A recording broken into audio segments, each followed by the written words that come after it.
Here's a new thing we're going to do. On Tuesdays, Lewis, leading up to the election, when we have new presidential candidates, we'll discuss who we would vote for and then who we would vote for from the opposite party of our preferred candidate if we knew that they would be winning. So let's start today. If you were just deciding who you wanted to be president between Hillary Clinton, Ted Cruz, Rand Paul, and Marco Rubio, who would you vote for today? You're asking me who I would vote for. I think the answer is pretty clear. Even though I don't like her very much, the answer is Hillary. Same with me. So based on the four choices right now, my choice would be Hillary Clinton. Now, this is where it'll get more interesting as we go, and I think it's more interesting today. If you knew that it was not going to be Hillary, that it was going to be someone from the Republican Party who was going to win, of those three choices, who would you prefer? At the moment, I would pick Rand Paul. Really? Why?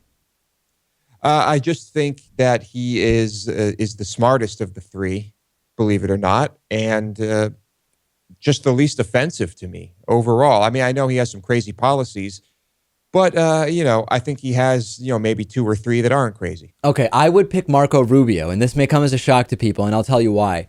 Rand Paul, as you mentioned, has insane ideas.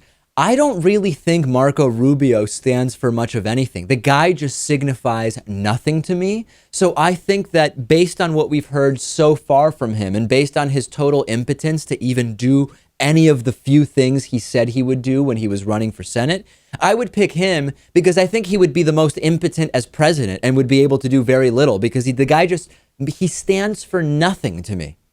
But to me, that seems like the type of guy who totally caves in to his donors and to big business and would just collapse and destroy the country, to use an overused saying that people use about Obama. Well, I see what you're saying. Wouldn't you rather have a guy with conviction who stands for something? No, not when he stands for absolutely insane stuff. I would rather, if I knew that it was going to be one of these three, I would rather have the one, given that they're all incompetent in my view, I would rather have the one who is going to get the least done up there because he will undo as little as possible of the progress that we've made prior to him.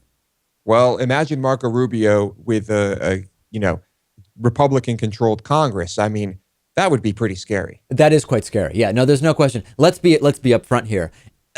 Any of these three being president is pretty scary for different reasons. I just find the scary reasons under Rand Paul to be slightly more scary than those under Marco Rubio. So that's my view today. If next Tuesday we have new candidates, we'll do this again. If not, we'll wait until the following Tuesday and evaluate then. Thank you, Lewis, for participating.